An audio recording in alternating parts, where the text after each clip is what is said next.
Driven to Win presents Anne of the Island, final chapters, 39 to 41. Anne returns home, but something has changed. In these last moments, love, truth, and fate finally meet. Let's begin. Chapter 39 deals with weddings, and felt that life partook of the nature of an anticlimax.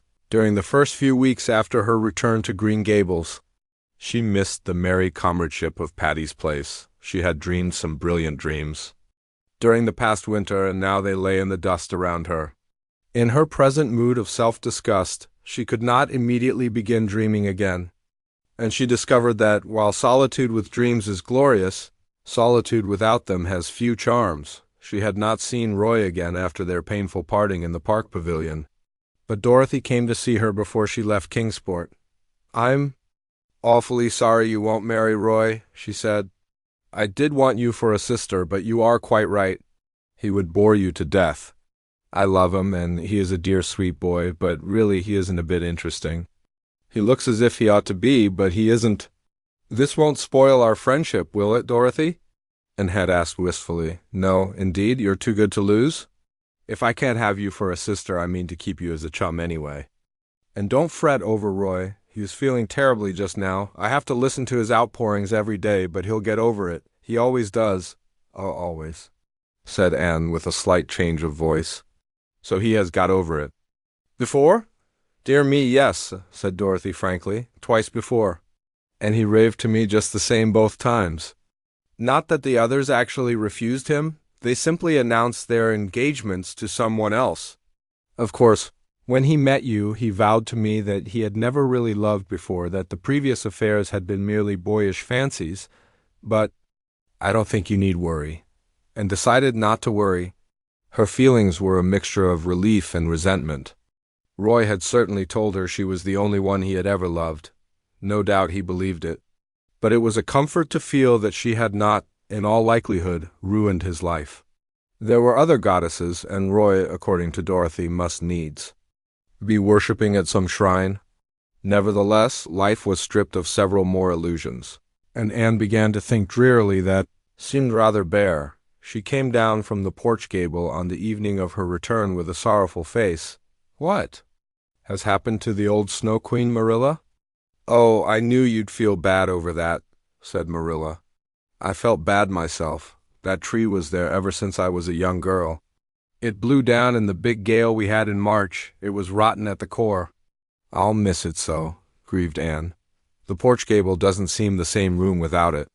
I'll never look from its window again without a sense of loss. And oh, I never came home to Green Gables before that Diana wasn't here to welcome me." "Diana has something else to think of just now," said Mrs. Lynde significantly.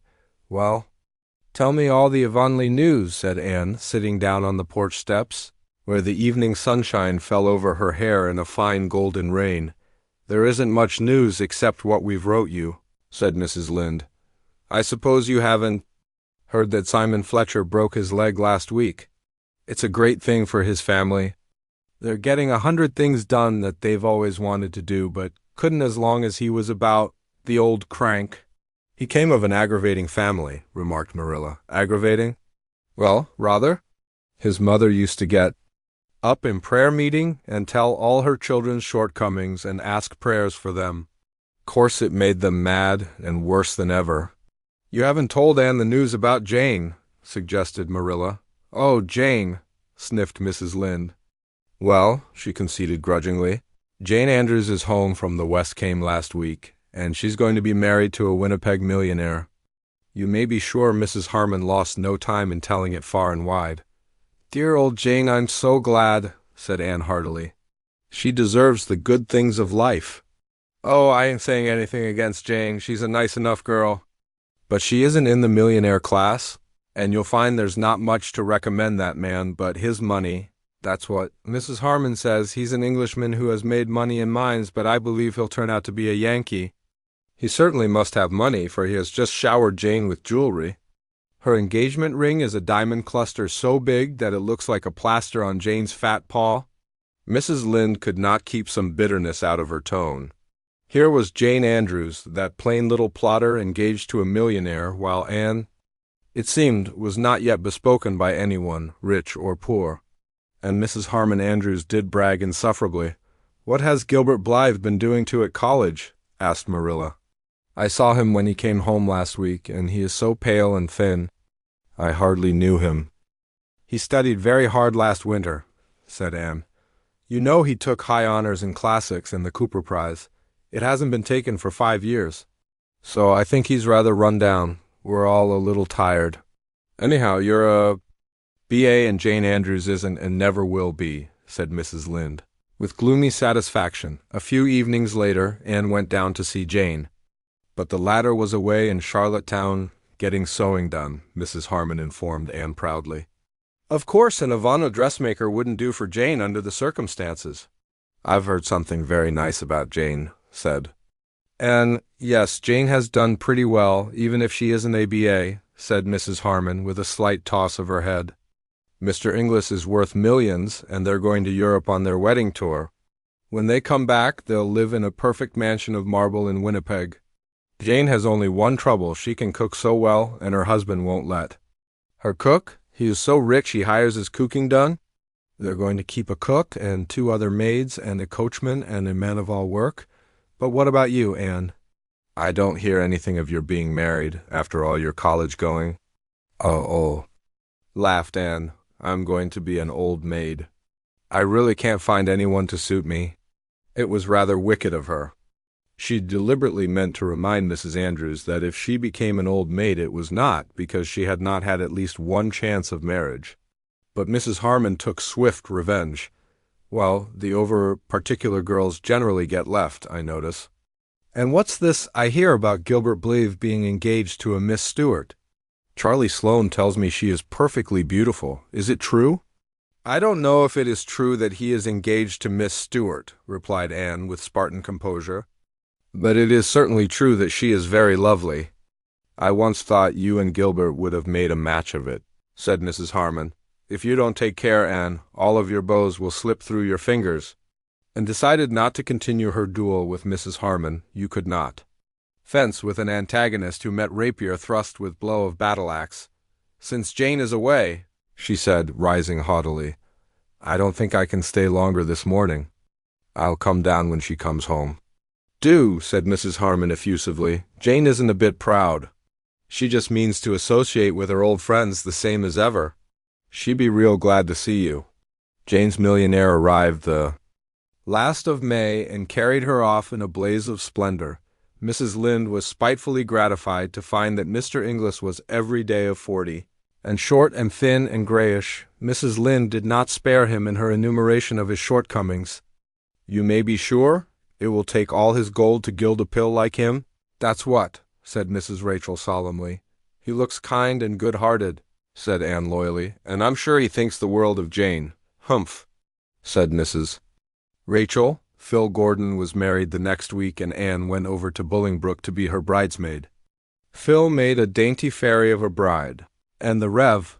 Joe was so radiant in his happiness that nobody thought him plain. "We're going for a lover's saunter through the land of Evangeline," said Phil, "and then we'll settle down on Patterson Street. Mother thinks it is terrible. She thinks Joe might at least take a church in a decent place. But the wilderness of the Patterson slums will blossom like the rose for me if Joe is there."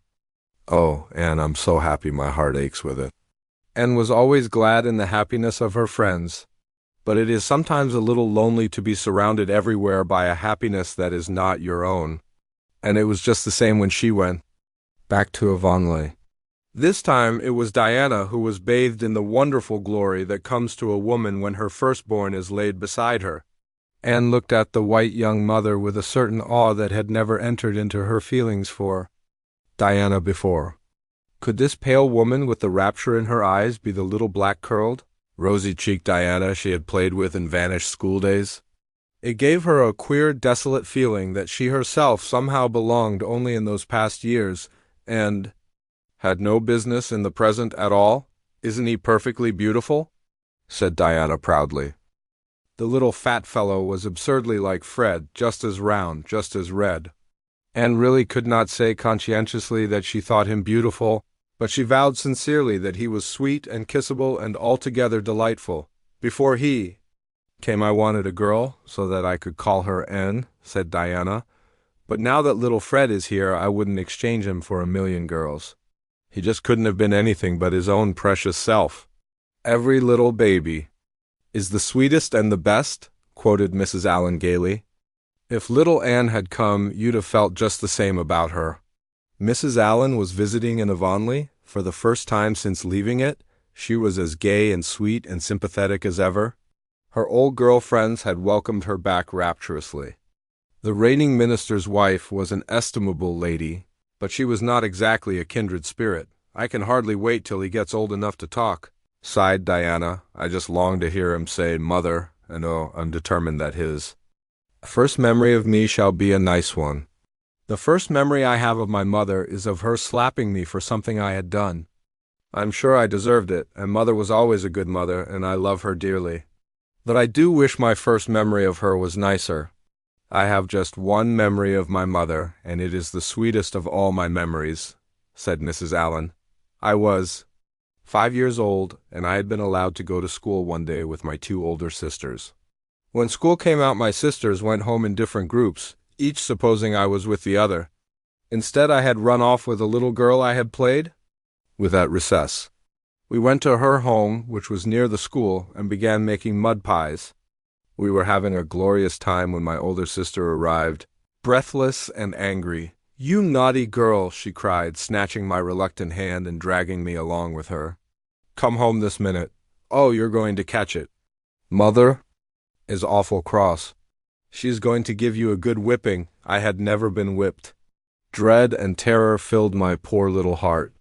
I have never been so miserable in my life as I was on that walk home. I had not meant to be naughty. Femi Cameron had asked me to go home with her, and I had not known it was wrong to go. And now I was to be whipped for it. When we got home, my sister dragged me into the kitchen where mother was sitting by the fire in the twilight. My poor wee legs were trembling so that I could hardly stand. And mother just took me up in her arms without one word of rebuke or harshness, kissed me and held me close to her heart. "I was so frightened you were lost, darling," she said tenderly. I could see the love shining in her eyes. As she looked down on me, she never scolded or reproached me for what I had done, only told me I must never go away again without asking permission. She died very soon afterwards. That is the only memory I have of her. Isn't it a beautiful one? And felt lonelier than ever as she walked home, going by way of the birch path in Willowmere. She had not walked that way for many moons. It was a darkly purple bloomy night. The air was heavy with blossom fragrance, almost too heavy. The cloyed senses recoiled from it as from an overfull cup. The birches of the path had grown from the fairy saplings of old to big trees. Everything had changed, and felt that she would be glad when the summer was over and she was away at work again. Perhaps life would not seem so empty then. I've tried the world, it wears no more the coloring of romance it wore. Sighed, and Nand was straightway much comforted by the romance and the idea of the world being denuded of romance. Chapter 40, A Book of Revelation. The Irvings came back to Echo Lodge for the summer, and Anne spent a happy 3 weeks there in July. Miss Lavender had not changed. Charlotta the Fourth was a very grown-up young lady now, but still adored. And sincerely, when all's said and done, Miss Shirley, ma'am, I haven't seen anyone in Boston that's equal to you, she said frankly. Paul was almost grown up, too. He was 16, his chestnut curls had given place to close-cropped brown locks, and he was more interested in football than fairies. But the bond between him and his old teacher still held. Kindred spirits alone do not change with changing years. It was a wet, bleak, cruel evening in July when Anne came back to Green Gables. One of the fierce summer storms which sometimes sweep over the Gulf was ravaging the sea. As Anne came in, the first raindrops dashed against the panes. "Was that Paul who brought you home?" asked Marilla. "Why didn't you make him stay?" "All night. It's going to be a wild evening. He'll reach Echo Lodge before the rain gets very heavy, I think. Anyway, he wanted to go back tonight." "Well, I've had a splendid visit, but I'm glad to see you dear folks again. East, west, Hames best. Davy, have you been growing again lately?" "I've growed a whole inch since you left," said Davy proudly. I'm as tall as Milty Boulter now. Ain't I glad? He'll have to stop crowing about being bigger. Say, Anne, did you know that Gilbert Blythe is dying? And stood quite silent and motionless, looking at Davy. Her face had gone so white that Marilla thought she was going to faint. Davy, hold your tongue, said Mrs. Rachel angrily. And don't look like that, don't look like that. We didn't mean to tell you so suddenly. Is it true? Asked Anne in a voice that was not hers. Gilbert is very ill, said Mrs. Lynde gravely. He took down with typhoid fever just after you left for Echo Lodge. Did you never hear of it? No, said that unknown voice. It was a very bad case from the start. The doctor said he'd been terribly run down. They've a trained nurse and everything's been done? Don't look like that, Anne. While there's life, there's hope. Mr. Harrison was here this evening and he said they had no hope of him, reiterated Davy. Marilla, looking old and worn and tired, got up and marched Davy grimly out of the kitchen. Oh, don't look so, dear, said Mrs. Rachel, putting her kind old arms about the pallid girl. I haven't given up hope. Indeed, I haven't. He's got the Blythe constitution in his favor, that's what. And gently put Mrs. Lindy's arms away from her, walked blindly across the kitchen, through the hall, up the stairs to her old room. At its window she knelt down, staring out unseeingly. It was very dark. The rain was beating down over the shivering fields. The haunted woods was full of the groans of mighty trees wrung in the tempest, and the air throbbed with the thunderous crash of billows on the distant shore. And Gilbert was dying. There is a book of Revelation in everyone's life, as there is in the Bible, and read hers that bitter night, as she kept her agonized vigil through the hours of storm and darkness. She loved Gilbert, had always loved him. She knew that now. She knew that she could no more cast him out of her life, without agony, than she could have cut off her right hand and cast it from her. And the knowledge had come too late even for the bitter solace of being with him at the last. If she had not been so blind, so foolish, she would have had the right to go to him now. But he would never know that she loved him. He would go away from this life thinking that she did not care. Oh, the black years of emptiness stretching before her. She could not live through them. She could not. She cowered down by her window and wished, for the first time in her gay young life, that she could die too. If Gilbert went away from her, without one word or sign or message, she could not live. Nothing was of any value without him. She belonged to him and he to her. In her hour of supreme agony she had no doubt of that. He did not love Christine Stuart, never had loved Christine Stuart. Oh, what a fool she had been not to realize what the bond was that had held her to Gilbert, to think that the flattered fancy she had felt for Roy Gardner had been love. And now she must pay for her folly as for a crime. Mrs. Lynde and Marilla crept to her door before they went to bed, shook their heads doubtfully at each other over the silence, and went away. The storm raged all night, but when the dawn came it was spent. Anne saw a fairy fringe of light on the skirts of darkness. Soon the eastern hilltops had a fire-shot ruby rim. The clouds rolled themselves away into great, soft, white masses on the horizon. The sky gleamed blue and silvery. A hush fell over the world. Anne rose from her knees and crept downstairs. The freshness of the rain wine blew against her white face as she went out into the yard and cooled her dry, burning eyes. A merry, rollicking whistle was lilting up the lane. A moment later, Pacific Boat came in sight. Anne's physical strength suddenly failed her. If she had not clutched at a low willow bough, she would have fallen. Pacific was George Fletcher's hired man, and George Fletcher lived next door to the Blythe. Mrs. Fletcher was Gilbert's aunt. Pacific would know, if Pacific would know what there was to be known. Pacific strode sturdily on along the red lane, whistling. He did not see Anne. She made 3 futile attempts to call him. He was almost past before she succeeded in making her quivering lips call, "Pacific!" Pacific turned with a grin, and a cheerful good morning. "Pacific," said Anne faintly. "Did you come from George Fletcher's this morning?" "Sure," said Pacific amiably. "I got de word last night dat my fader, he was sick. It was so stormy dat I couldn't go den, so I start ver early dis morning. I'm going through de woods for short cut." Did you hear how Gilbert Blythe was this morning? Anne's desperation drove her to the question. Even the worst would be more endurable than this hideous suspense. He's better, said Pacific. He got to turn last night. The doctor say he'll be all right now dis soon while. Had close shave, dough. Dat boy, he just kill himself at college. Well, I must hurry.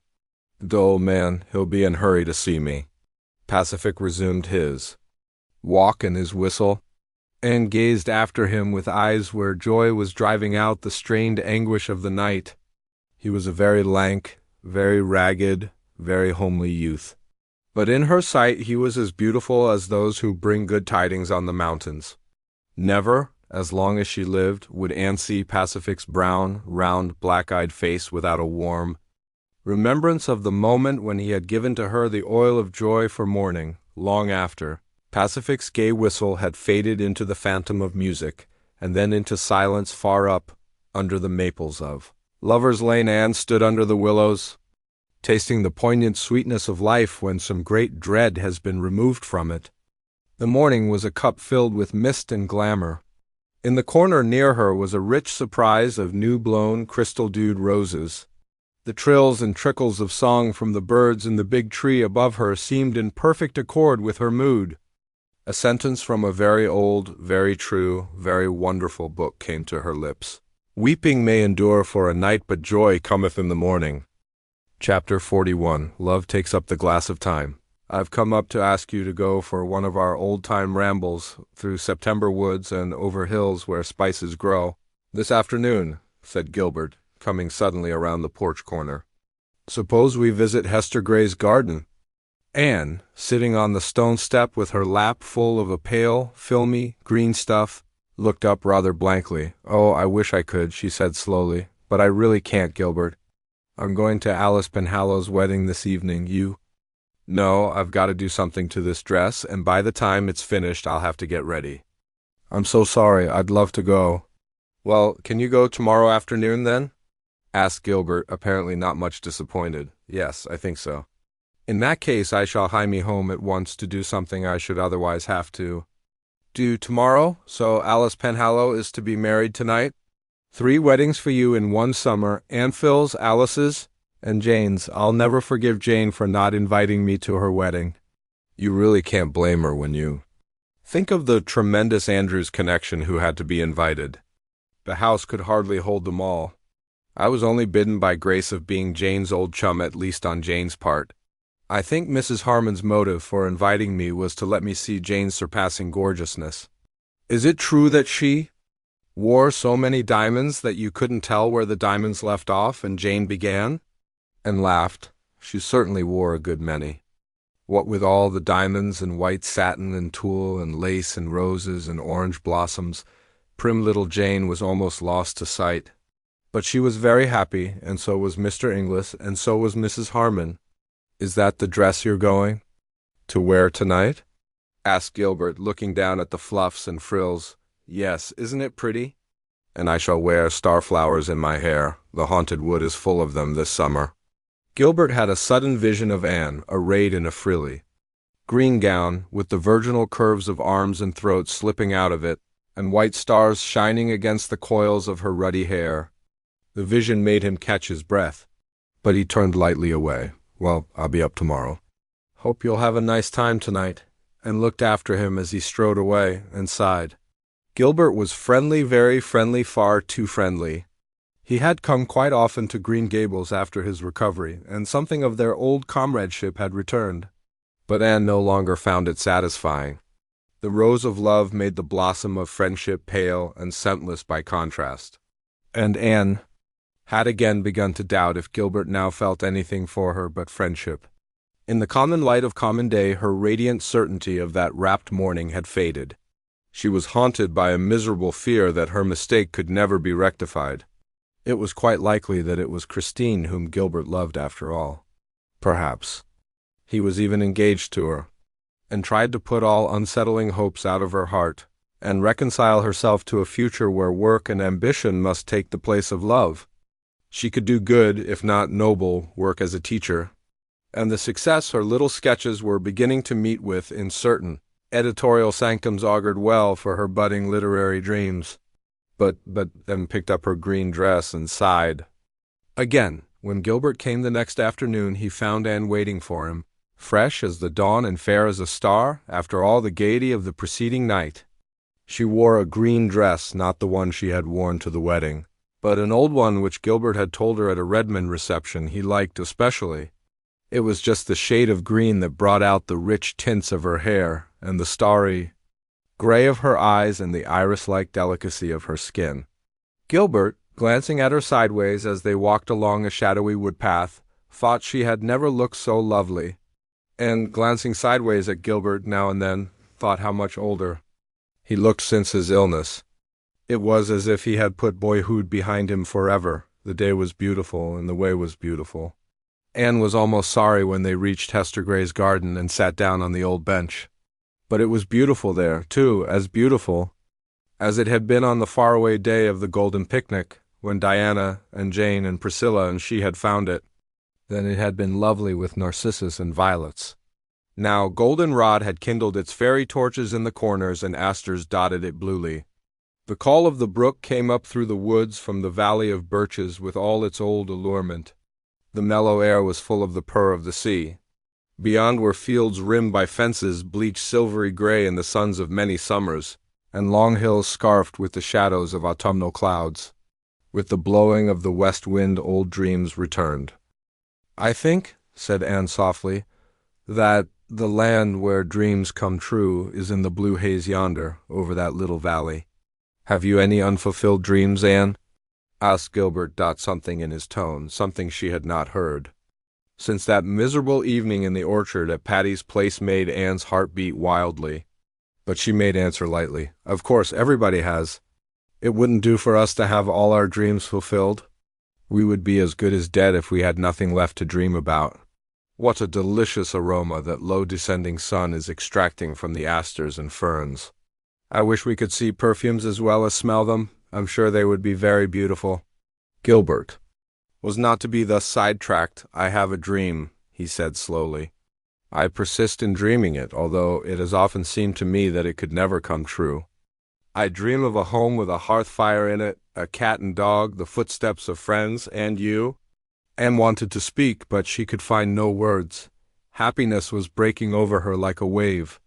It almost frightened her. "I asked you a question over 2 years ago, and if I ask it again today, will you give me a different answer?" Still Anne could not speak. But she lifted her eyes, shining with all the love rapture of countless generations, and looked into his for a moment. He wanted no other answer. They lingered in the old garden until twilight, sweet as dusk in Eden must have been, crept over it. There was so much to talk over and recall, things said and done and heard and thought and felt and misunderstood. "I thought you loved Christine Stuart," Anne told him, as reproachfully as if she had not given him every reason to suppose that she loved Roy Gardner. Gilbert laughed boyishly. "Christine was engaged to somebody in her hometown." "I knew it, and she knew I knew it.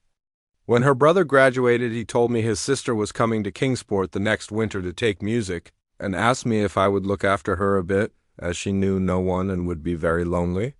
So I did, and then I liked Christine for her own sake. She is one of the nicest girls I've ever known.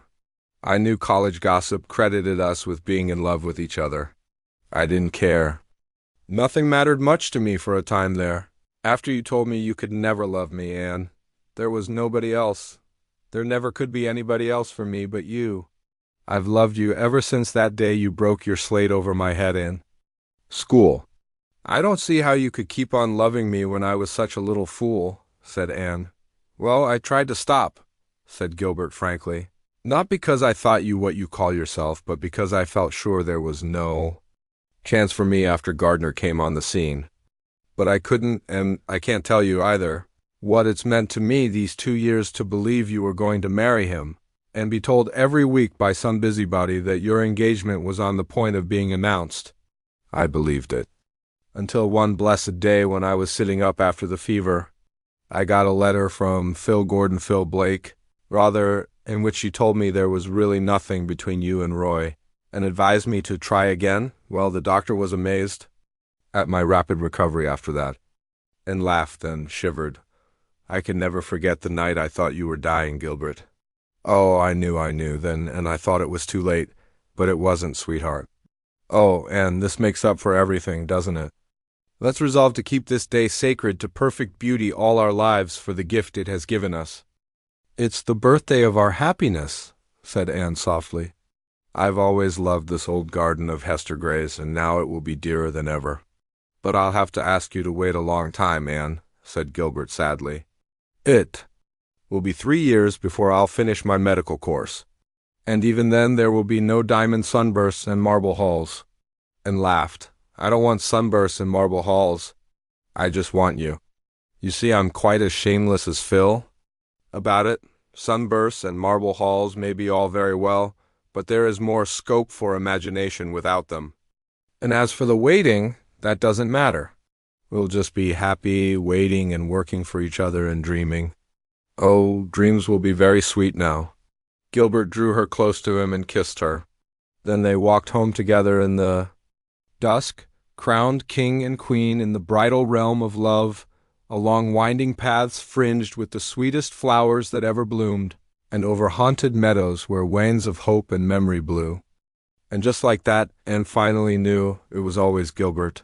After all the years, all the dreams, and all the detours, her heart had led her home. This isn't just the end of a story. It's the beginning of forever. Thank you for listening. To Anne of the Island by Ella Montgomery. Subscribe to Driven to Win for more timeless classics.